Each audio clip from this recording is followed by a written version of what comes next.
Welcome to the Ask the Question project. At what age were you when you first thought about suicide? My experience with suicide is based on what I would say 2.5 attempts over, that would have been over 20 some years, expanding to, it took 40 years before I was able to live comfortably in the world without that being an issue. Not just myself, but if anyone has trauma in their childhood, that usually leads to difficulties unless treated, and it often isn't treated early on in childhood. Um, my mother was seriously mentally ill. My father had died when I was a baby. My mother was violent and prone to rages. We lived in fear of my mother. And this is back, as I've said, I'm 78. So this was a long time ago.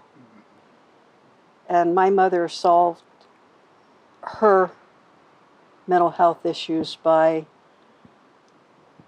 finding people who would take us as children back.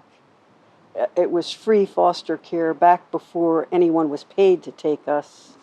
And unfortunately, in that situation, people often take children for untoward reasons. During the first suicidal ideation I had, my mother had gone, I had been alone with my grandmother when she died and blamed myself for her dying, even though she was 84. And this was back in 1954. Mom had gone to live with friends in another state, and I was 14 at the time. So I was living alone in this partially converted barn. And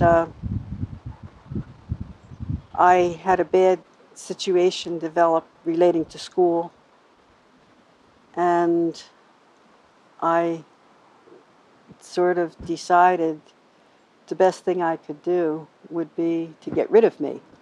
So time went on.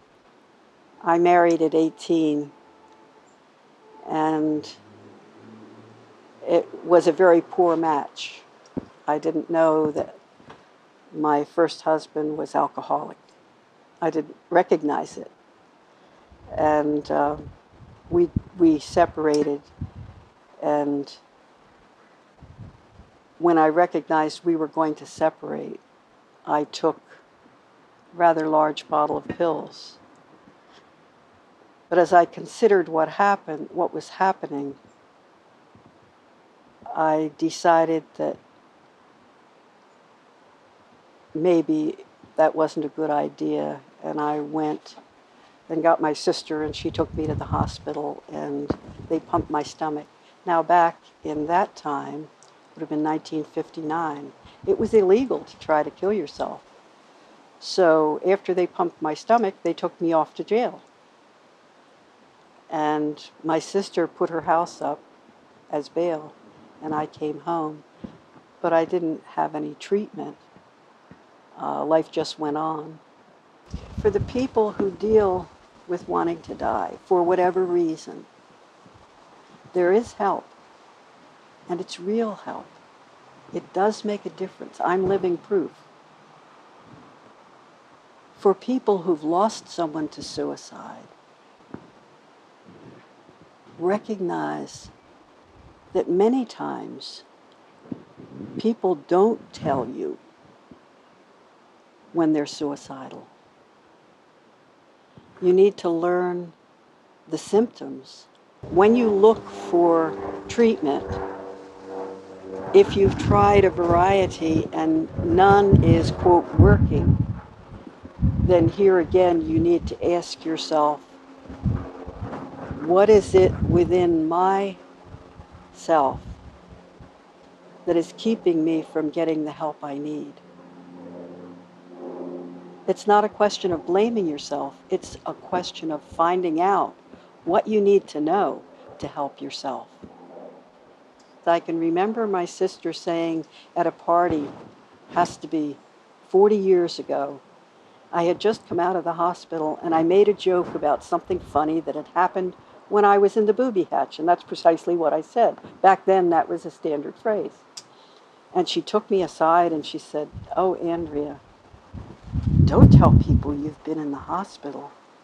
And back then, with the limited knowledge I had, I said, "Mary, how will people ever know that people can get better if nobody is willing to say they were sick and got better?" This project is a collaboration between the storytellers and the artistic team, Mike Crenshaw and Julie Keith. Editing and accessibility by Cheryl Green. Funding for the project has been provided by Artworks, Clackamas County Cultural Coalition, and Oregon Humanities. Thank you to our partners, Clackamas County and the Living Room.